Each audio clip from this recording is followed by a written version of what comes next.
আসসালামু আলাইকুম বন্ধুরা, সবাইকে জানাচ্ছি ঈদ মুবারক। বাংলাদেশের সুন্দর জায়গাগুলোর মধ্যে অন্যতম হল গুলিয়াখালী সমুদ্র সৈকত। এই গুলিয়াখালী সমুদ্র সৈকতকে সাজাতে প্রকৃতি যেন কোনো প্রকার কার্পণ্য করেনি। একদিকে যেমন রয়েছে সবুজ গালিচার বিস্তৃত ঘাস, আর অপরদিকে রয়েছে কেওড়া বাগান এবং দিগন্তজোড়া সাগর জলরাশি। আজকের এই ভিডিওতে জানতে পারবেন কিভাবে কম খরচে ঢাকা থেকে গুলিয়াখালী সমুদ্র সৈকত ঘুরে আসা যায়, এবং এর পাশাপাশি জানতে পারবেন একদিনে সীতাকুণ্ডের কতগুলো ভ্রমণ স্পট ঘুরে আসা সম্ভব। গুলিয়াখালী সমুদ্র সৈকতে যেতে হলে আপনাকে ঢাকা থেকে ট্রেন অথবা বাসে করে সর্বপ্রথম চলে আসতে হবে সীতাকুণ্ড বাজারে। আপনি যদি চট্টগ্রাম মেল ট্রেনে করে যান সেক্ষেত্রে জনপ্রতি ভাড়া পড়বে ১২৫ টাকা করে, আর মেল ট্রেনটি ঢাকা থেকে ছেড়ে যায় রাত ১১টা ৪৫ মিনিটে, আর সীতাকুণ্ড এসে পৌঁছায় ভোর ৬:৩০ থেকে ৮টার মধ্যে।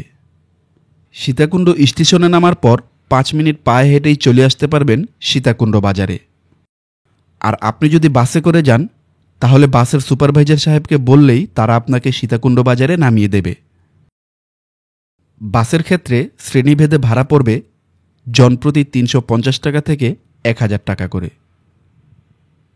সীতাকুণ্ড বাজারে আসার পর জনপ্রতি ৩০ টাকা করে সিএনজি যোগে চলে আসবেন গুলিয়াখালী সি বিচে।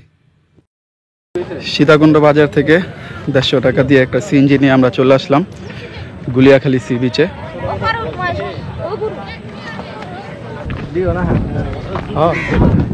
সিএনজি থেকে নামার পর কমপক্ষে ৫ থেকে ৭ মিনিট আপনাদেরকে হাঁটতে হবে, তারপর আপনারা গুলিয়াখালী বিচে আসতে পারবেন।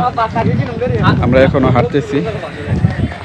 বৃষ্টি আসলে এই পথগুলো অনেক পিছিল হয়ে যায়, তখন এখানে আসাটা অনেক মুশকিল হয়ে যায়। এখানে আসলে আপনি উপভোগ করতে পারবেন সবুজ শ্যামল প্রাকৃতিক পরিবেশ, সমুদ্রের ঢেউয়ের কলতান, বিস্তৃত জুড়ে সবুজ ঘাসের গালিচা সহ আরও অনেক কিছু। মোট কথা, এখানকার মনোরম পরিবেশ যে কাউকেই তার প্রেমে ফেলতে বাধ্য করবে। আমরা এখন গুলিয়াখালী সি বিচের পার দিয়ে হাঁটছি। দেখেন, সূর্যটা কিছুক্ষণের মধ্যে হয়তো ডুবে যাবে, আর সমুদ্রের যে ঢেউগুলো এগুলো আমাদের এখানে আসছে, আমাদের পায়ের সাথে ভারী খাচ্ছে, ভালোই লাগতেছে। চারদিকে সবুজের সমারোহ, আর তার ওই পাশে হচ্ছে সমুদ্র সৈকত। পরন্ত বিকেলে এরকম একটা আবহাওয়ায় সত্যি মনটা ভালো হয়ে যায়। আজকে আসলে সারাদিন আমরা সীতাকুণ্ডে ঘুরেছি, মিরসরাইয়ে ঘুরেছি, তো যখন একবারে শেষের স্পট আমরা গুলিয়াখালী সি বিচটাকে নির্ধারণ করছি। এখানে আসার পর মানে আমাদের সারাদিনের যে ভ্রমণ একটা ক্লান্তি ছিল, অনেক পাহাড়ে উঠেছি, অনেক ঝর্ণায় ভ্রমণ করেছি।